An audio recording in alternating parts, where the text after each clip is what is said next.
In the Horn of Africa, Somalia is the continent's most easterly country. It has the longest coastline in mainland Africa, stretching more than 3,000 kilometers along the Indian Ocean, the Gulf of Aden, and the Red Sea. Its location turned Somalia into a strategically important trading center in the ancient world. But if you go to Mogadishu, if you go to Hargeisa, if you go to Garawa, if you go to Kismaya, and you go to schools that ordinary people have put together, those young and women in those schools are more eager to learn than my students here at the University of Minnesota.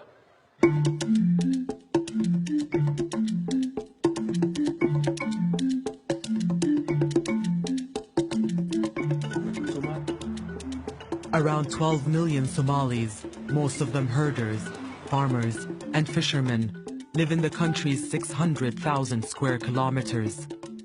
Despite being a member of the Arab League, Somalia's main language is Somali. The only Arabic speakers are people who've studied the language or lived in Arab countries. In 1884, the United States and 13 European countries met in Berlin. Their aim, to divide the African continent between them. They divided what we know as Somalia into 3 provinces, each ruled by a different European country.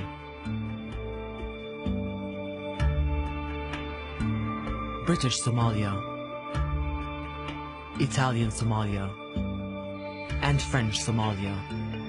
The mainly Somali region of Ogaden was taken by the Ethiopian Empire and the NFD by Kenya. The incredible thing about Somalia is that if you go way back in its history, it's always been either fought over or had foreign powers intervening in some way. Both British and Italian Somalia gained independence in 1960. French Somalia voted to remain under French rule, despite accusations of ballot rigging, but later voted firmly for independence in 1977 and became Djibouti. The former British and Italian territories immediately united, forming Greater Somalia on the 1st of January 1960. Somalis elected Adam Abdullah Othman as the first president of the united country.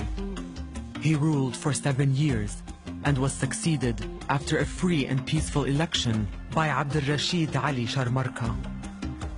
This was when Somalia's peace and stability earned it the nickname the Switzerland of Africa. It was led by General Siad Barre, who would be the dominant figure in Somalia for the next 2 decades. Somalia's experiment in democracy was over. The rifle, not the ballot box, would now govern the country. Barre dissolved parliament, suspended the constitution, banned political parties, arrested politicians, and limited press freedom. We had only accepted Barre's government was supported by the 2 superpowers of the day, the United States and the Soviet Union.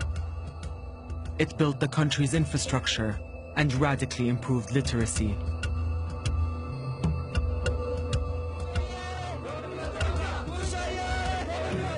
I usually use the word collapsed state rather than a failed state, in large measure because it's the government that has collapsed rather than the state of affairs for the whole country.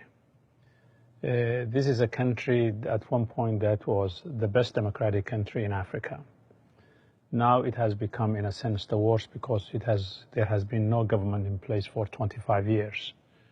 And so the absence of government means there are no public schools, there are no public security services, there are no public health facilities, there are no public sort of environmental protection, there are no infrastructure that's being built by the state. So the absence of the state means that the government has collapsed, but society is trying to make a life in the midst of that madness. Because of the nature of the Somali people, and because the fact that they have been a nation prior to the formation of the state, the modern state system has collapsed, but the nation itself did not collapse. maybe Somalia has had a failed political system, failed government, but it's not a failed society. So many things work in Somalia better than they do in lots of other countries. They have one of the most cheap and efficient telecommunication systems in the world. Their remittance system is incredible. You can pay mobile payments in Somalia that you can't do here. You can go to get your petrol and you just pay by your phone. It's very sophisticated and successful in lots of ways. So I think it's wrong to call it a failed state. dhacay kadib waxaa dhacday markii dadka kalluumaysatada ay baddi ay ku nabadgeli waayeen oo maraakiib shisheeye oo kalluumaysi sharci darra baddeena ku haya ay qalabkii kalluumaysiga ay baabi'iyeen oo dooyihii ay jijibiyeen oo dadkii ay biyo kuleel ay ku shubeen waxay khasab ku noqotay dadka kalluumaysatada inay iska difaacaan maraakiibta sharci darrada ku kalluumaysanaysa markeedii ugu horeysay maraakiibta kalluumaysiga la qabtay dad oo gadooday oo shabaagtoodii la baabi'iyey oo maslaxadoodii badda la burburiyey ayaa waxay goosteen inay ka dagaalamaan oo ay ka dhiidhiyaan markaasna waxaa ka dhalatay burcad badeednimadii ka dhalatay meesha ugu horeysay burcad badeednimo ay ka dhalatay waxay ahaaday dhinaca badda cas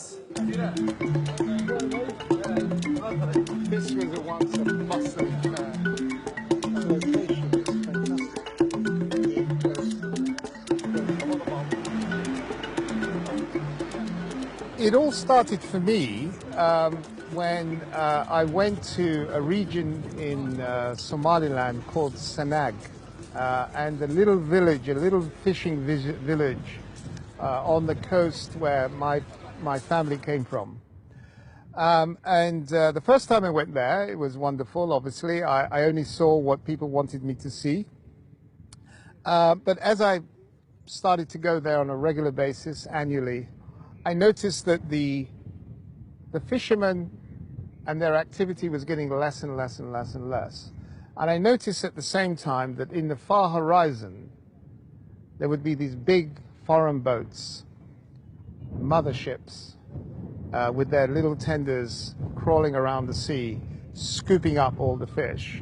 A group of youngsters in a little village in Puntland, and they, fed up with the activities of these illegal fishing companies, boarded a ship one day to protest, and they were told, what do you need to go away? They were given money. That was how it began. And of course it then escalated into a proper long-term business with many people benefiting from. ay ku faafto wadankii iyo adduun weynaha ay ku faafto dhibaatada ay ka dhalatay kalluumaysiga sharci darrada markeedii hore adduunkaas soo gurmaday maraakiib oo dagaal la keenay oo lagula difaacid ay difaacayeen burcadnimo difaacina inay maraakiibtooda ay difaacanayaan hadda ay ku difaacanayaan badeena inay ka xaalufiyaan kalluunka ila aan waa socotaa arrintaas waa ku jiraan maraakiibta sharci darrada badda waa ku jiraan. International community talks about Somali pirates. There are 4 kinds of pirates, if you study this.